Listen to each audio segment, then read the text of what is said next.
سدھایا ہوا کتا، سدھایا ہوا. حالانکہ کتا سب سے زیادہ، تمام جانوروں میں سب سے زیادہ رذیل شکل کتے کی ہے، سب سے زیادہ گھٹیا جانور کتا سمجھا جاتا ہے. لیکن سدھایا جائے، تیار کیا جائے تو یہ کتے بھی بڑے قیمتی ہوتے ہیں.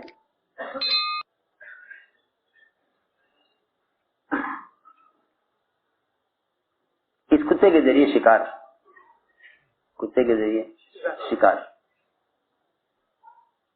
تو فرمایا کہ دیکھو اس کتے کے ذریعے شکار حلال جب ہو سکتا ہے جب 3 شرطیں سے پائی جائیں.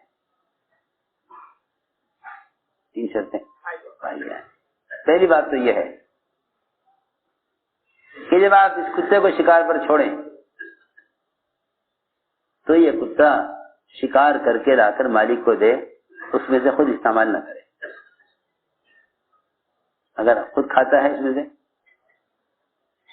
تو اس کا شکار حلال نہیں ہے.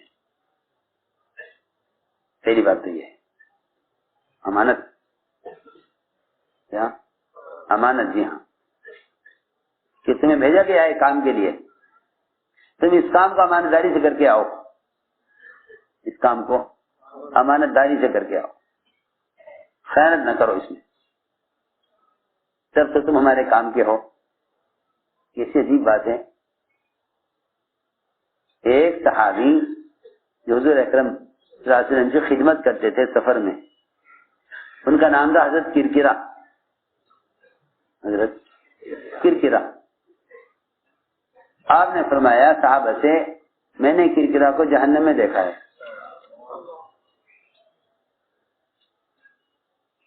کرکرا کو میں نے، آپ کے خادم، سامان رکھنا، اٹھانا، باندھنا سفر میں ان کے ذمہ تھا. فرمایا میں نے کرکرا کو جہنم میں دیکھا ہے. جب جا کر تحقیق کی تو پتہ چلا کہ انہوں نے مال غنیمت میں سے ایک کرتا نکال لیا تھا خیانت کر کے. اس باب نے فرمایا کہ میں نے اس کو اس کرتے کی وجہ سے جہنم میں دیکھا ہے. میں نے کیا کہ امانت، کیا ایک تو امانت اتنی، ایک امانت، دوسرے اطاعت.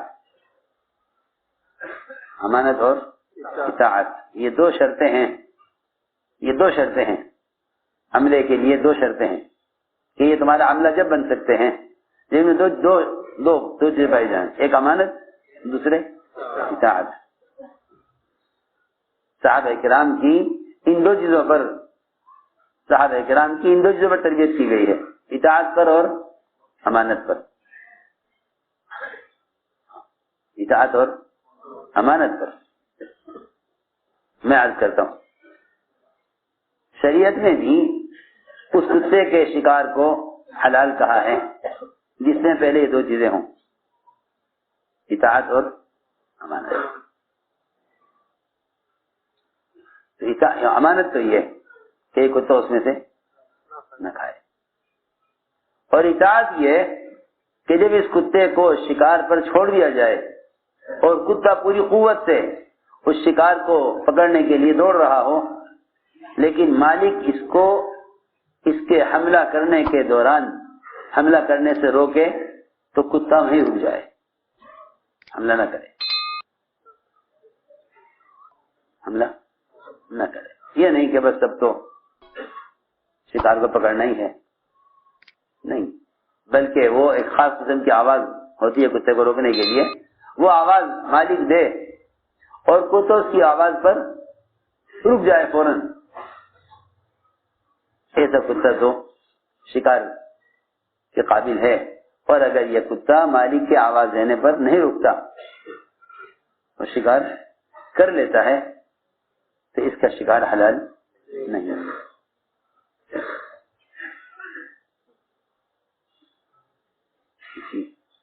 اللہ اکبر.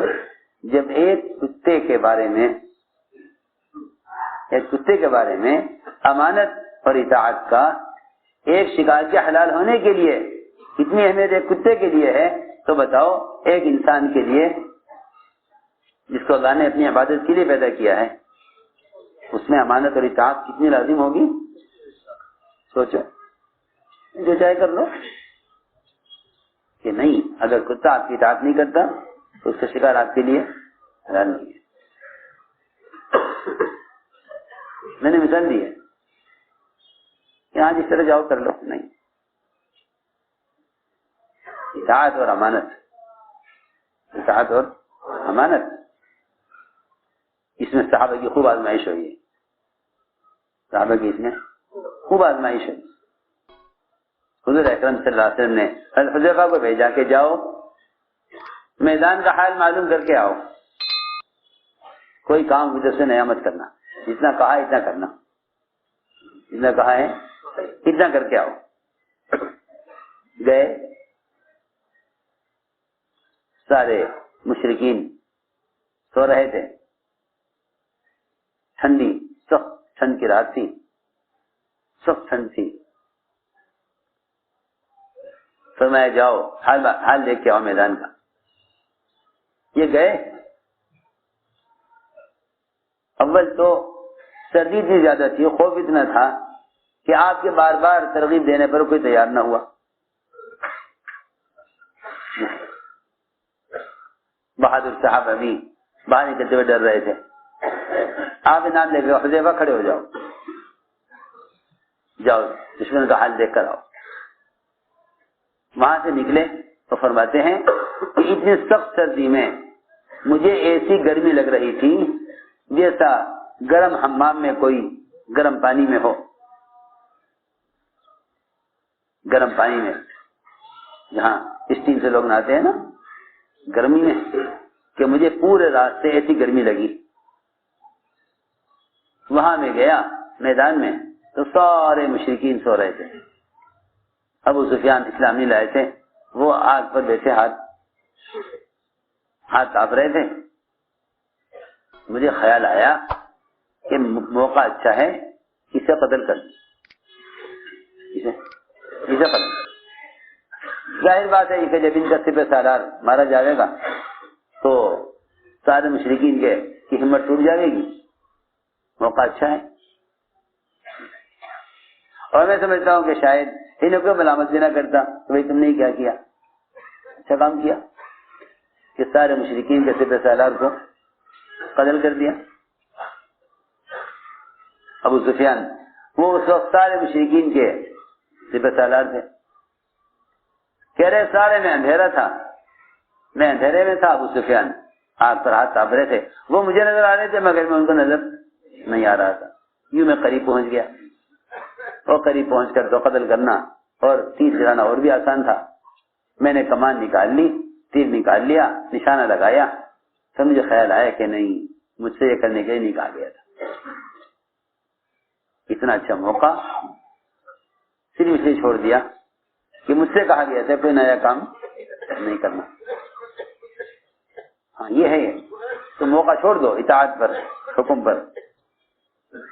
وہاں سے فوراً یہ خیال آیا کہ نہیں، مجھے یہ کرنے کے لیے نہیں کہا گیا. روایت میں ہے کہ تیر واپس رکھ لیا اور واپس ہو گئے. اسی حال پر چھوڑ دیا مشرکین کو، اور حال چھوڑ دیا ابو سفیان کو. راستے میں ملے 30 فرشتے گھوڑے پر سوار. فرشتے سے ملاقات ہوئی، تم ہدایت کے مطابق چلو، اطاعت پر چلو، ہم تمہیں غیبی مدد دکھلا دیں گے. یعنی کہ نبی کو براہ راست حکم خبر کر دیتے کہ اللہ کی مدد آ گئی ہے. ان سے کہا کہ تم جا کر اپنے نبی کو سلام کہہ دینا اور ان سے کہہ دینا کہ اللہ کی مدد آ گئی. سوچے تو صحیح، ایک صحابی جو اطاعت پر، اور ایک صحابی جو اس سخت سردی میں جان کو خطرے میں ڈال کر باہر نکلے دشمن کا حال معلوم کرنے کے لیے. وہاں جا کر اپنی چاہت کے مطابق کام نہ کیا بلکہ نبی کی چاہت پر اپنی چاہت کو چھوڑ دیا. نبی کی چاہت ربی چاہت کو چھوڑ دی. اللہ تعالیٰ نے فرشتے دکھلائے راستے میں کہ خوشخبری سنا دو جا کر اپنے نبی کو کہ اللہ کی مدد آ گئی ہے. ہدایت کا اور اطاعت کا کی پابندی کی. اللہ تعالیٰ نے ابو سفیان کو ہدایت دے دی. اگر اس کو قتل کر دیتے تو کہاں جاتے؟ جہنم میں.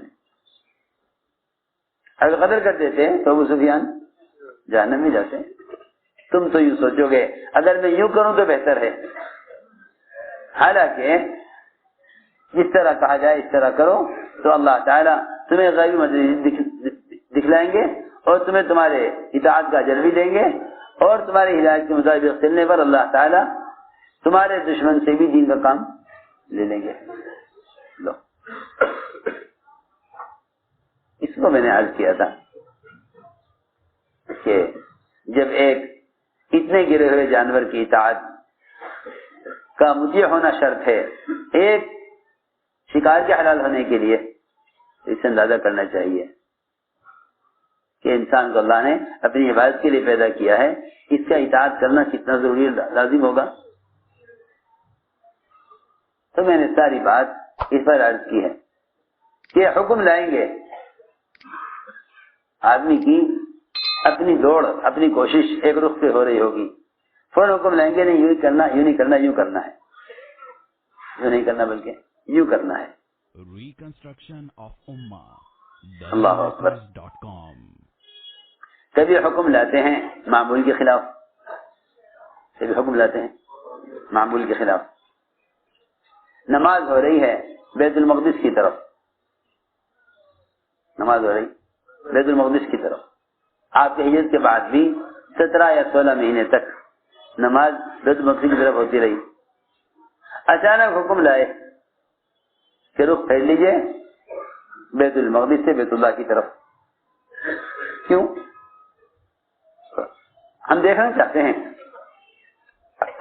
چاہتے ہیں کون رسول کا اتباع کرتا ہے اور کون قبلہ اول میں باقی رہتا ہے. اس حکم کے آنے پر منافقین، یہود اور کفار، ان تینوں نے اعتراض کیا. یہ بات یاد رکھو کہ اعتراض اور تنقید وہ لوگ کرتے ہیں، اعتراض اور تنقید وہ لوگ کرتے ہیں جن کے مقدر میں ہدایت نہیں ہے. مقدر میں ہدایت نہیں ہے. اعتراض اور تنقید وہ لوگ کرتے ہیں مقدر میں ہدایت نہیں ہے. اس لیے ہمارے جیسا کا ملفوظ ہے کہ ناقد محروم ہوتا ہے، ناقد محروم ہوتا ہے، تنقید کرنے والا محروم ہو جاتا ہے، تنقید کرنے والا محروم ہو جاتا ہے. تو یہ 3 قسم کے لوگ تھے صبح جن کو اللہ نے قرآن میں کہا ہے کہ نبی جی ہم نے آپ کا قبلہ بدلا ہے. ان قریب احمق قسم کے لوگ کہیں گے کہ ان کو ان کے قبلے سے کیوں پھیر دیا گیا؟ جس قبلے پر تھے اسی پر رہتے، جس قبلے پر تھے اسی پر رہتے، ان کا قبلہ کیوں بدل دیا گیا، کیوں پھیر دیا گیا قبلے سے؟ اللہ نے جواب دیا کہ ہم نے قبلے کو اس لیے پھیرا ہے، تاکہ ہم دیکھ لیں کہ کون اطاعت کرتا ہے اور کون اطاعت نہیں کرتا، ایڑی کے بل پلٹ جاتا ہے. وما جعلنا القبلة التي كنت عليها إلا لنعلم من يتبع الرسول. ہم جاننا چاہتے ہیں کون نبی کا اتباع کرتا ہے اور کون ایڑیوں کا بل پلٹ جاتا ہے. تو میں نے عرض کیا کہ کبھی حکم آتا ہے حیثیت کے خلاف، کبھی جذبے کے خلاف، کبھی اپنی چاہت کے خلاف اور کبھی معمول کے خلاف، کبھی معمول کے خلاف. یہاں معمول کے خلاف حکم آ گیا کہ معمول یہ تھا کہ نماز پڑھی جاتی تھی بیت المقدس کی طرف، حکم آ گیا رخ پھیر لو بیت اللہ کی طرف. تو 3 قسم کے لوگ تھے. منافقین نے تو یہ کہا کہ ارے بھائی ان کا تو کچھ پتہ نہیں ہے، کبھی یوں کرتے ہیں کبھی یوں کرتے ہیں. لہذا ان کا اتباع نہیں کرنا چاہیے، اس لیے کہ کسی ایک رخ پر رہتے نہیں ہیں۔ اب ان کی نمازوں کا کیا ہوگا، پچھلی نمازوں کا؟ منافقین کا تو ہر وقت کام یہ تھا کہ جب کوئی نیا حکم آتا تھا اللہ کی طرف سے تو یہ منافقین اس حکم پر اعتراض کرتے تھے، حکم پر اعتراض کرتے تھے۔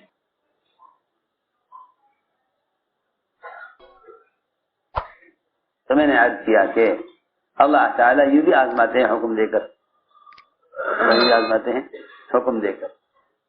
یہ دیکھنا یہ ہے کہ یہ نبی کی اطاعت پر کتنے ہیں۔ تو میرے دوستو عزیزوں، سارا دین ہی اطاعت پر ہے، نبی کے بعثت کا مقصد ہی اطاعت ہونا ہے۔ وما ارسلنا من رسول الا لیطاع باذن اللہ، کہ ہم تمہاری چاہت کے خلاف احکام لا کر تمہاری امتحان لینا چاہتے ہیں، تمہارا امتحان لینا چاہتے ہیں، حکم لائیں گے کبھی تمہاری معمول کے خلاف کہ ہم تمہارا امتحان لینا چاہتے ہیں۔ اس لیے دوستو عزیزوں، سارا دین سراسر اطاعت کا نام ہے، دین سراسر اطاعت کا نام ہے۔ کسی بھی حکم کو دل کی چاہت کی وجہ سے نہیں، اللہ کے امر کی وجہ سے پورا کرو، اللہ کے امر کی وجہ سے پورا کرو۔ دین کامل جب ہوتا ہے جب حکم کی وجہ سے پورا کیا جائے، دین کامل جب ہوتا ہے، ورنہ آج اپنی چاہت کی چیزوں کو اختیار کر لے گا، جس کی چاہت کی نہ ہوگی اس کو چھوڑ دے گا۔ کیسا مزاج لوگوں کا کھانے پینے پہننے میں ہوتا ہے، جو چیز پسند آئی اسے لے لیا، جو پسند نہ آئی اس کو چھوڑ دیا۔ حالانکہ دین جو ایک کامل اور استقامت اسی کا نام ہے، استقامت اسی کا نام ہے کہ آدمی پورے دین پر چلے، پورے دین پر چلے۔ اس لیے فرمایا کہ بندہ اللہ کی اطاعت میں نکیل پڑے ہوئے اونٹ کی طرح ہے، وہ نہیں کہہ سکتا کہ یہاں چلنا یا نہیں چلنا۔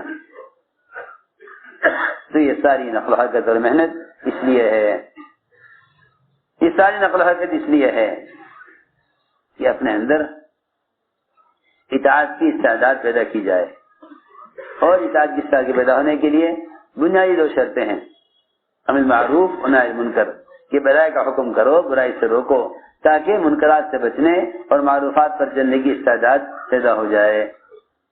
کیونکہ عمل کی اساس ایمان ہے، اور ایمان میں کمال پیدا ہونے کا ان دو فریضوں کا ادا کرنا ایمان میں کمال پیدا ہونے کے لیے لازم ہے۔ یہ دو فریضے، امر معروف و نہی عن منکر، ان دو فریضوں کا ادا کرنا ایمان میں کمال پیدا ہونے کے لیے لازم ہے۔ ورنہ امر معروف و نہی عن منکر چھوڑ دو گے تو ایمان کی تکمیل نہیں ہوگی۔ اطاعت ایمان کے کمال پر ہے، اور ایمان کا کمال دوسروں کو دعوت دینے میں ہے۔ ایمان کا کمال، یہ بہت اہم بات ہے، ایمان کا کمال دوسروں کو دعوت دینے میں۔ کیا ایمان کا کمال؟ یہ تھوڑی ایمان کا کمال کہ آدمی سوچے کہ میرے ساتھ صحابہ کی طرح ظاہری خلاف ہونے لگے تو میرا ایمان بن گیا۔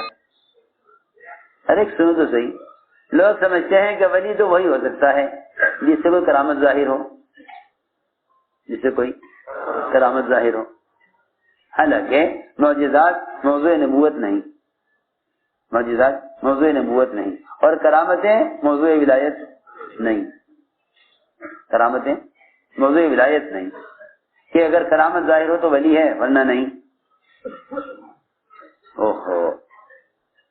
جسے جو اتباع سنت پر ہے وہ ولی ہے، جو اتباع سنت پر ہے وہ ولی ہے، چاہے پوری زندگی اس ولی کی کسی دعا سے اس کی حاجت پوری نہ ہو، اس ولی کی دعا سے اس کی کوئی حاجت پوری نہ ہو۔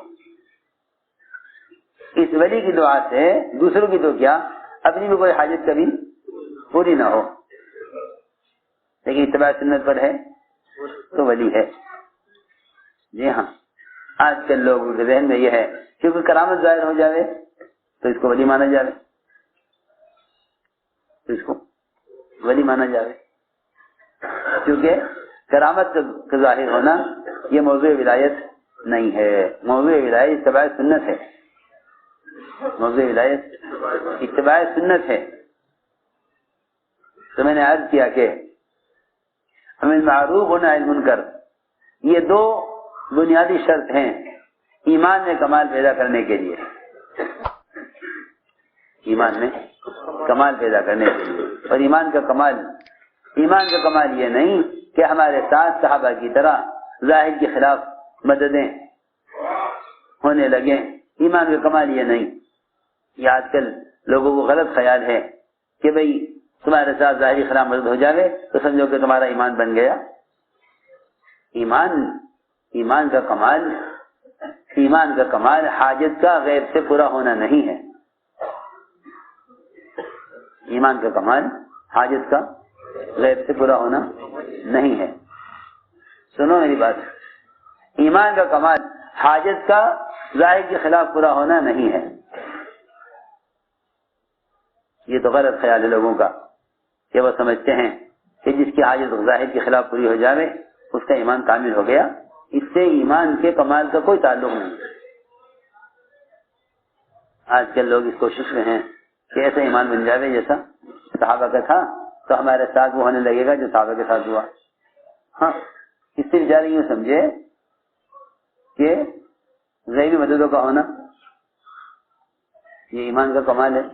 بالکل بھی نہیں. میں تو عرض کر چکا کہ اگر کسی ولی کے ساتھ کوئی کرامت کبھی نہ ہو, کرامت تو کیا اس کی کسی دعا پر اس کی حاجت کبھی پوری نہ ہو پوری زندگی,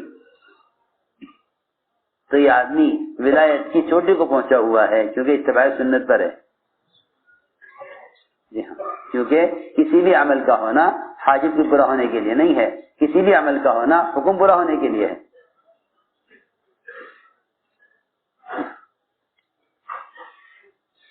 اللہ رب العزت دنیا میں ایک قطرہ پانی کا, ایک ٹکڑا روٹی کا کسی کو نہ کھلاویں, اور یہ سارے اللہ کی اطاعت میں اللہ کا حق ادا کر دیں.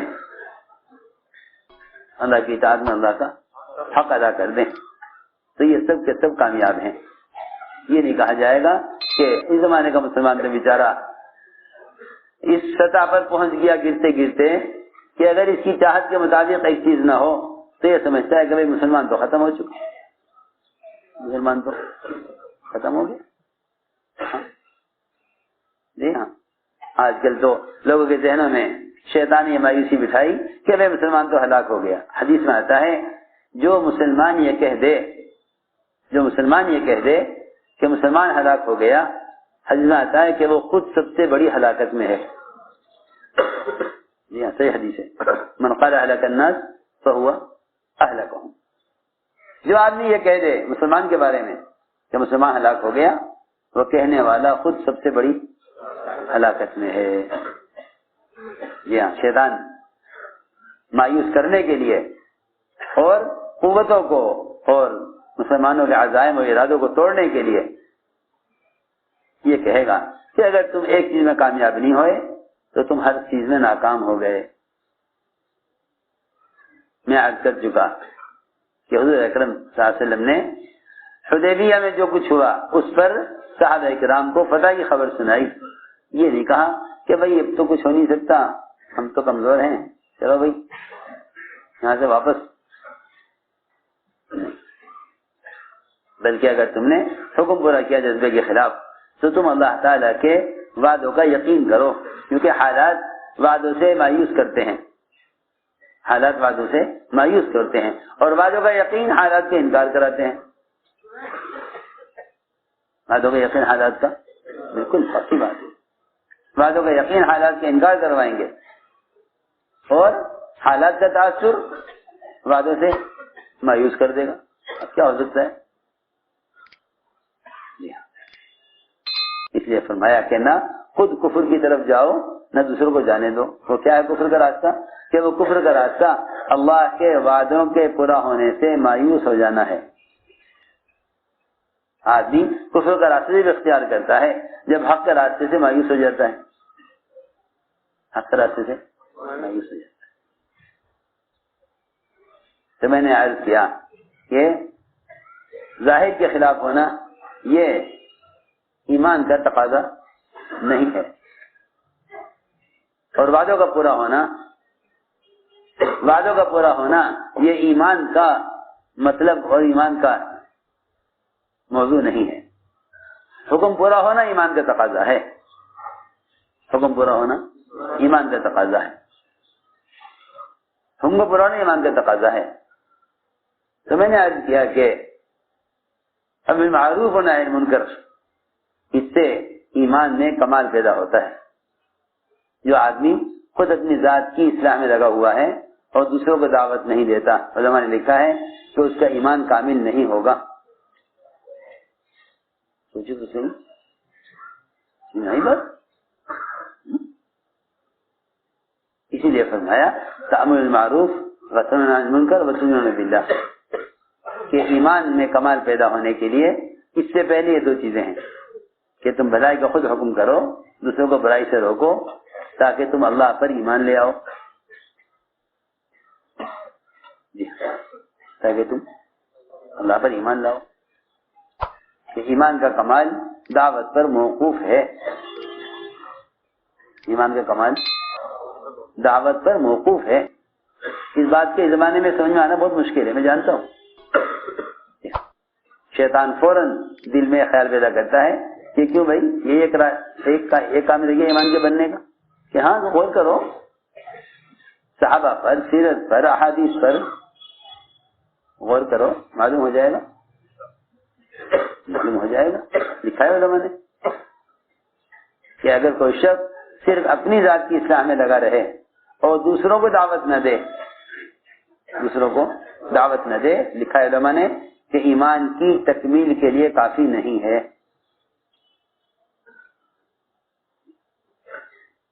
ایمان کی تکمیل کے لیے کافی نہیں ہے۔ اس لیے دوستو عزیزو، بس میری ساری بات کا خلاصہ یہ ہے کہ ہر حکم کو پورا کرنے کی ماحول کے خلاف کوشش کرو، اس لیے کہ ماحول کے موافق چلنا جہاد نہیں ہے، ماحول کے خلاف چلنا جہاد ہے، ماحول کے خلاف چلنا جہاد ہے، طبیعت کے چاہت کے خلاف قدم اٹھانا جہاد ہے، طبیعت کی چاہت کے خلاف قدم اٹھانا جہاد ہے۔ اس زمانے کا جہاد تو صرف مسلمان اور غیر مسلم کے درمیان قتال ہی تصور بن کر رہ گیا، اس لیے مومن نے اندر کے دشمن کو تو پالنا شروع کر دیا اور باہر کے دشمن سے مقابلے کی ہمت نہیں ہے۔ لو جی، جو آدمی اپنے گھر کے دشمن کو پال لے، اسے باہر کے دشمن سے مقابلے کی کہاں فرصت ہوگی؟ جی سیدھی بات۔ اس لیے سب سے پہلا افضل جہاد نفس کے خلاف قدم اٹھانا ہے، افضل ہجرت وہ بے دینی سے رخ پھیرنا ہے۔ یہ حضرت فرماتے تھے کہ افضل ہجرت یہ ہے کہ آدمی منکر سے رخ پھیر لے، افضل جہاد یہ ہے نفس کے خلاف قدم اٹھائے، نفس کے خلاف قدم اٹھائے۔ بس اس کا عزم کرو کہ انشاءاللہ ہمیں خود اپنی ذات سے اپنے آپ کو سنت کا پابند بنانا ہے اور دوسروں کو اس کی دعوت بھی دینی ہے۔ ہمت کر فرماؤ، قدم اٹھاؤ۔ جو علماء سال لگائے ہوئے ہیں وہ عرب کے سال کے لیے اپنے آپ کو پیش کریں۔ زبیر ماشاءاللہ عرب کے سال کے لیے کب سے؟